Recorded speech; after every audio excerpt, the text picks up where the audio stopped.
Sebuah video viral menunjukkan seorang pejabat Kementerian Perhubungan atau Kemenhub, Asep Kosasi, menginjak-injak kitab suci Al-Quran. Dalam video tersebut, Asep menginjak Al-Quran sambil bersumpah bahwa ia tidak berselingkuh. Menurut informasi dari tribunnews.com, hal ini telah dikonfirmasi oleh Kabid Humas Polda Metro Jaya, Kombes Ade Ari Syam Indradi.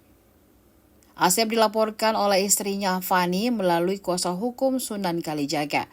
Sunan Kalijaga menjelaskan bahwa video tersebut direkam oleh istri Asep dengan sepengetahuan Asep sendiri.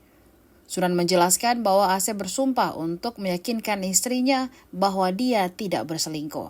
Namun beberapa hari kemudian kecurigaan Fani terbukti benar dan dia menemukan bahwa suaminya yang memang berselingkuh.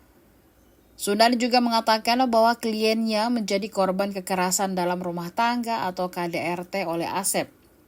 Menurut Sunan, Asep telah ditetapkan sebagai tersangka kasus KDRT oleh Polres Metro Tangerang Kota. Sebelumnya, Kementerian Perhubungan melalui Ditjen Hubud telah membebas tugaskan Asep Kosasi sementara dari jabatannya untuk memudahkan pemeriksaan lebih lanjut terkait dugaan KDRT. Download Tribun X sekarang, menghadirkan lokal menjadi Indonesia.